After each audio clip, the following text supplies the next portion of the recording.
आज का टॉपिक है force between two parallel current carrying wires. अगर कोई करंट कैरिंग पैरेलल वायर्स हैं तो उनके बीच में फोर्स कितना होगा। तो सबसे पहले हम एक पैरेलल वायर्स ड्रॉ करते हैं। तो हमने दो पैरेलल वायर्स ड्रॉ की हैं। ये हो गया आपका wire number 1 and this is your wire number 2। ठीक है, तो ये हमारी पैरेलल वायर्स हो गई हैं। इसको हमने वायर नंबर 1 दे दिया नाम और इसको वायर नंबर 2 दे दिया। और ये दोनों क्या है, पैरेलल वायर्स हैं। इन दोनों पैरेलल वायर्स के बीच में जो डिस्टेंस है वो है स्मॉल डी की डिस्टेंस है।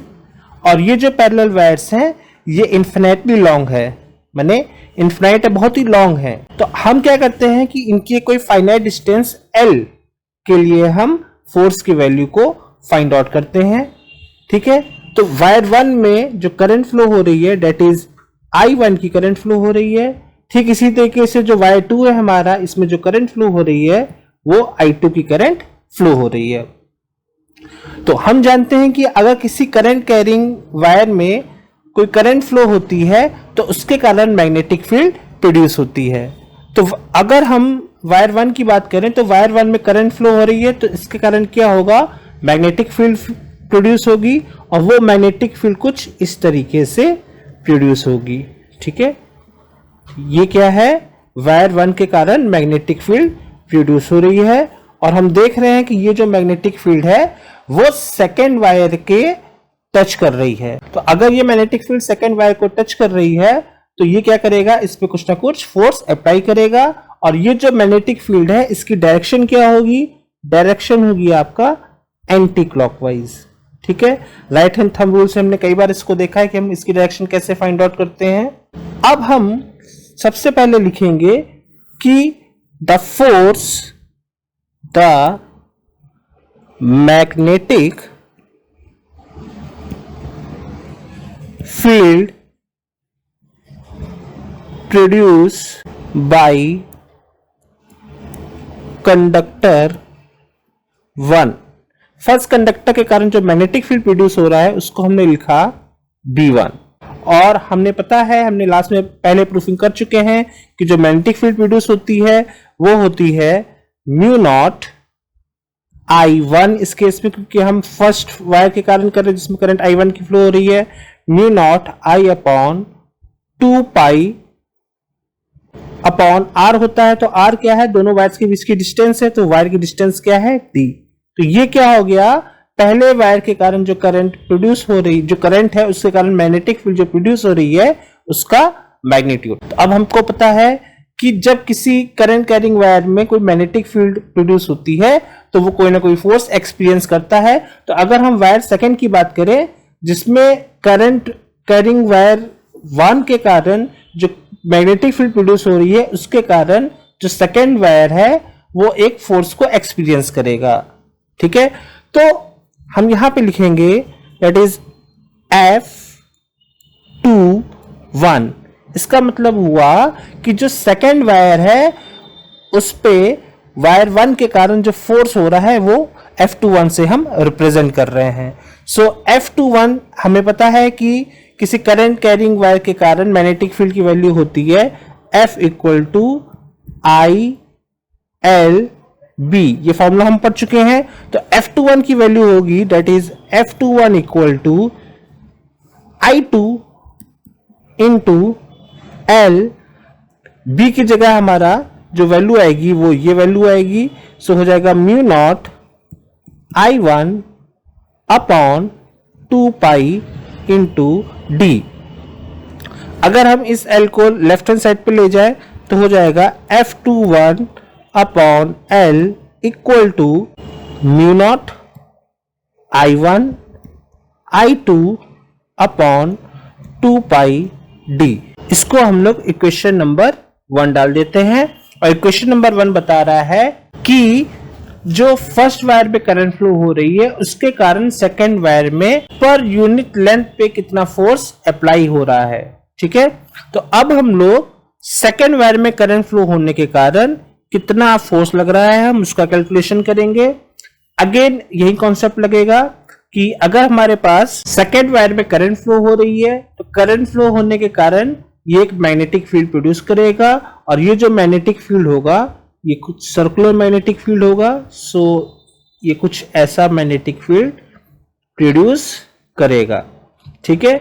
और इस केस में इसकी डायरेक्शन क्या होगी, ये, ठीक है। तो अब हम क्या करेंगे, मैग्नेटिक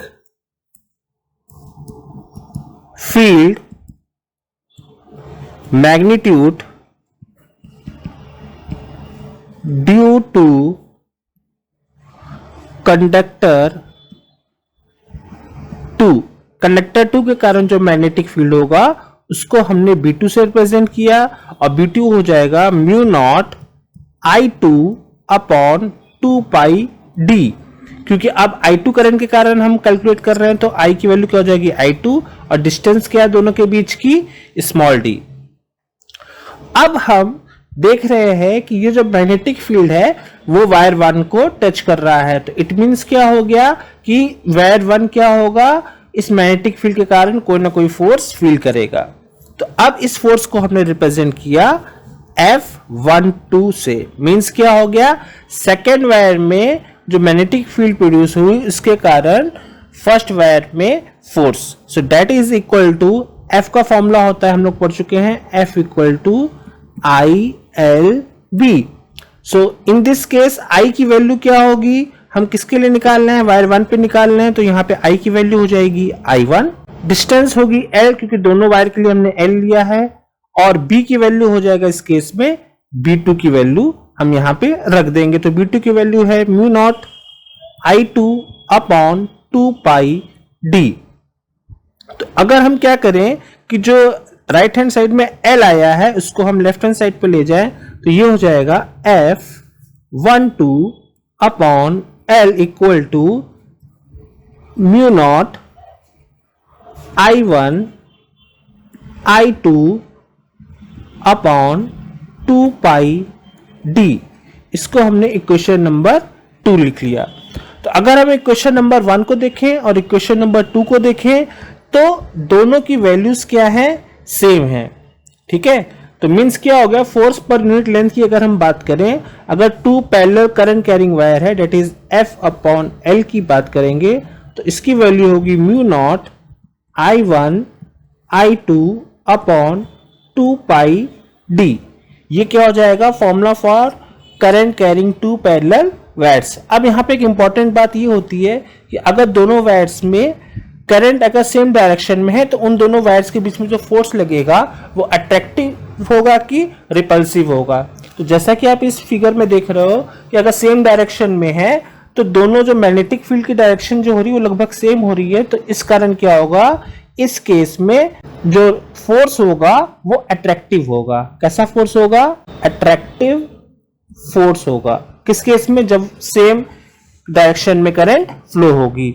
अगर हम बात करें कि अगर दोनों वायर्स में जो करंट फ्लो हो रही है वो अपोजिट डायरेक्शन में फ्लो हो रही है, मींस एक में इस डायरेक्शन में फ्लो हो रही है और एक में इस डायरेक्शन में फ्लो हो रही है, तो इसके कारण जो वायर 1 है, वायर 1 के कारण जो मैग्नेटिक फील्ड प्रोड्यूस होगा वो अगेन सर्कुलर तो होगा, लेकिन इसकी डायरेक्शन क्या होगी, ये डायरेक्शन होगी, मींस एंटी क्लॉकवाइज। और जो वायर 2 है इसके कारण जो मैग्नेटिक फील्ड होगा वो क्या होगा, सर्कुलर होगा, लेकिन इस केस में जो मैग्नेटिक फील्ड की डायरेक्शन होगी वो क्या होगा, आपकी क्लॉकवाइज डायरेक्शन में होगा। तो इसका हो गया एंटी क्लॉकवाइज इसके कारण, और इसके कारण हो गया क्लॉकवाइज। तो इसके कारण क्या होगा कि जब हमारा अपोजिट डायरेक्शन में करंट फ्लो होती है तो इस केस में जो फोर्स होगा वो कैसा होगा, रिपल्सिव फोर्स अप्लाई होगा। तो इस फॉर्मूले में मेन यही ध्यान रखना था आपको कि एक तो फॉर्मूला क्या आता है, मैग्नीट्यूड कितना होता है, और दूसरा क्या होता है कि फोर्स किस केस में अट्रैक्टिव होगा और किस केस में रिपल्सिव होगा। If you like this video, please click subscribe to watch more such videos. Thanks for watching.